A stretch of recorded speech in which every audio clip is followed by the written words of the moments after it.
सरकार के साथ बातचीत सिरे नहीं चढ़ पाई और दिल्ली के अंदर किसान एंट्री कर गए। यूपी के चिल्ला बॉर्डर पर किसानों ने बैरिकेड तोड़ दिया और बैरिकेड तोड़ करके किसान दिल्ली में एंट्री कर गए। तस्वीरें आपकी स्क्रीन पर देखिए।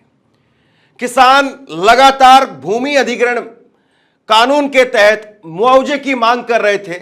सरकार इस बात पर और किसानों के साथ में कोई बात अंतिम सिरे तक पहुंच नहीं पाई और उसके बाद में जो कुछ हुआ वो इन तस्वीरों के जरिए आप समझिए।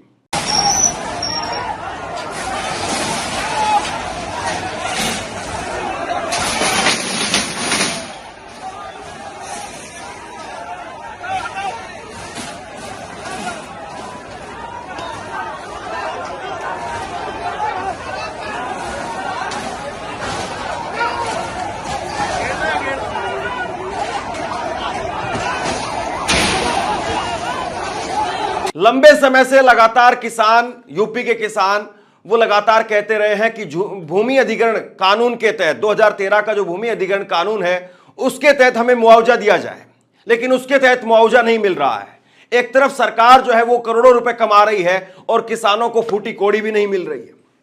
और इसी को लेकर के लगातार किसानों का जो गुस्सा है वो सरकार के खिलाफ समय समय पर निकलता रहा है और एक बार फिर से किसान सड़क पर आ गए। किसानों ने 29 नवंबर से यमुना पर प्रोटेस्ट जारी रखा था और उसके बाद में आज 2 दिसंबर को किसान दिल्ली के चिल्ला बॉर्डर को बैरिकेड को तोड़ते हुए दिल्ली में घुस गए।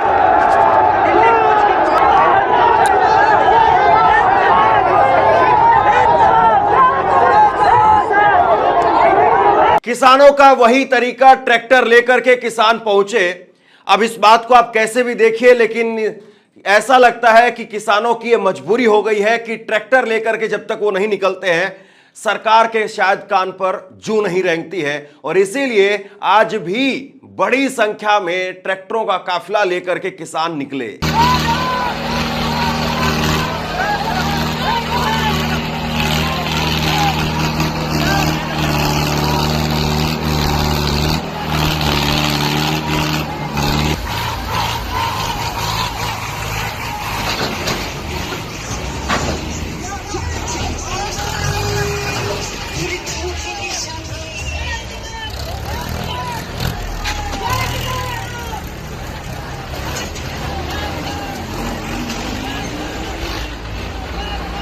किसानों के साथ में पुलिस का यह टकराव बिल्कुल नहीं होना चाहिए, लेकिन हर बार सरकार की कमी की वजह से यह होता है, क्योंकि सरकार को हर हाल में बातचीत का जरिया बनाकर के किसानों के साथ में बातचीत करनी चाहिए, लेकिन बातचीत नहीं होती है तो किसानों को ट्रैक्टर लेकर के चलना ही पड़ता है। दिल्ली नोएडा बॉर्डर पर दलित प्रेरणा स्थल के पास में आज किसानों ने बैरिकेड तोड़ दी और उसके बाद में दलित प्रेरणा स्थल पर भी किसान जुट गए।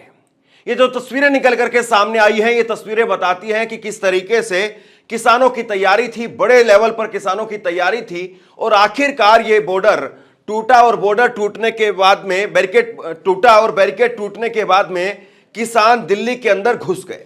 जिस तरीके से तस्वीर निकल करके सामने आई, सरकार के लिए खतरे की घंटी बज गई, क्योंकि इस वक्त में संसद का सत्र भी चल रहा है और जाहिर सी बात है ये सड़क की बात संसद तक भी पहुंच गई और संसद में भी विपक्षी पार्टियों ने इसको मुद्दा बनाने की कोशिश की।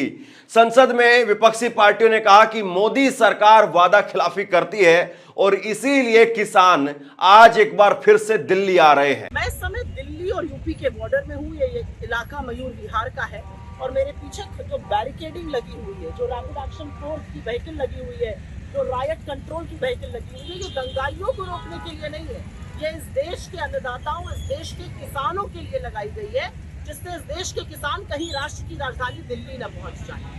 किसान शांतिपूर्ण तरीके से ग्रेटर नोएडा के इलाके में अपना आंदोलन कर रहे थे। जब उनकी महीनों तक बात नहीं सुनी गई तो उन्होंने दिल्ली आने का मन बनाया और राष्ट्र की राजधानी की तरफ जब वो आना चाह रहे थे तो अमित शाह की दिल्ली पुलिस यहाँ पर लग गई है कि एक भी किसान कहीं दिल्ली में एंटर ना कर जाए। ये क्या बर्बरता है? जब भी किसान आना चाहता है तो आप उसके रास्ते में कीले बिछवाते हैं, बैरिकेडिंग लगवाते हैं, रायट व्हीकल लगवा देते हैं, पुलिस तैनात हो जाती है। इस देश के किसानों से आखिर ये सरकार क्यों डरती है? और आपको याद होना चाहिए कि ये किसान क्या मांग कर रहे हैं। ये अपनी फसल का उचित मुआवजा और अपने भूमि अधिग्रहण पर जो उचित मुआवजा सरकार की ओर से तय हुआ है उसकी मांग कर रहे हैं।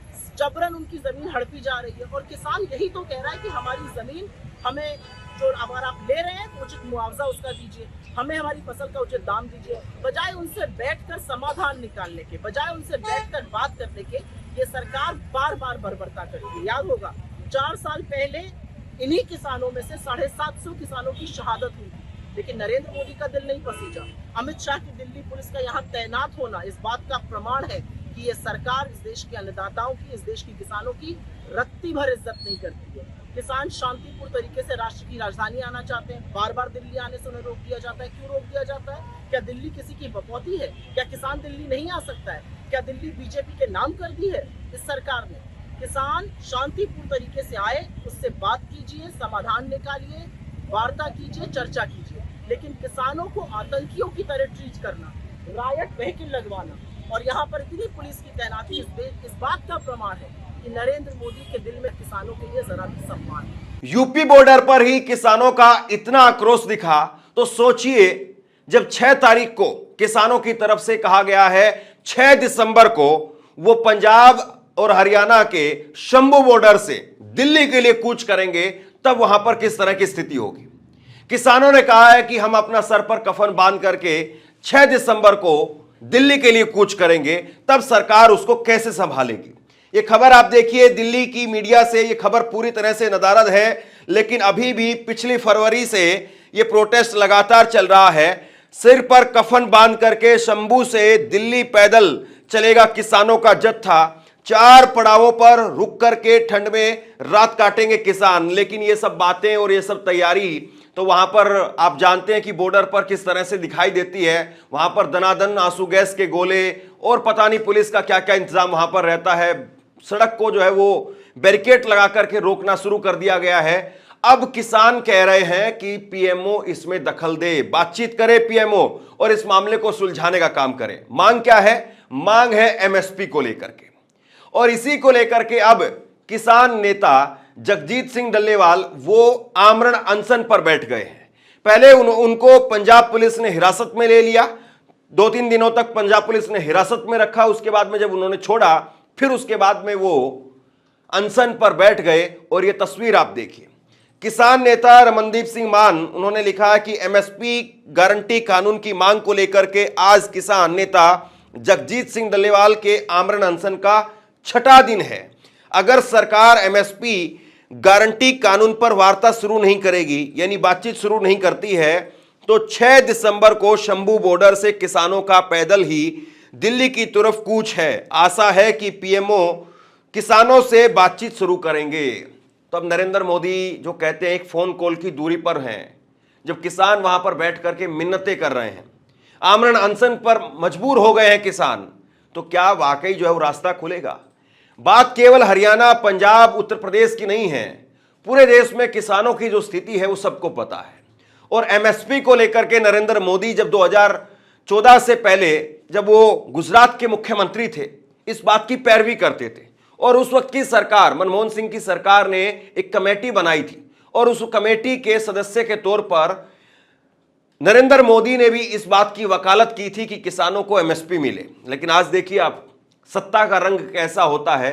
सत्ता का रंग चढ़ने के बाद में नरेंद्र मोदी आज एमएसपी को लेकर के बार बार बात को घुमाने का काम कर रहे हैं।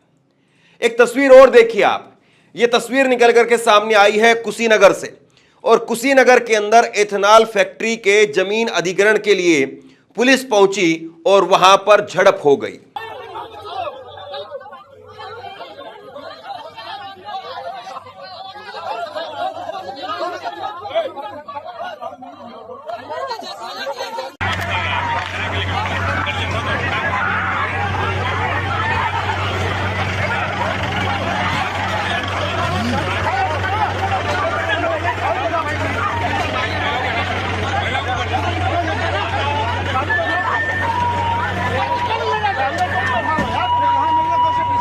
कुल मिलाकर के आप यूं समझिए कि किसान ये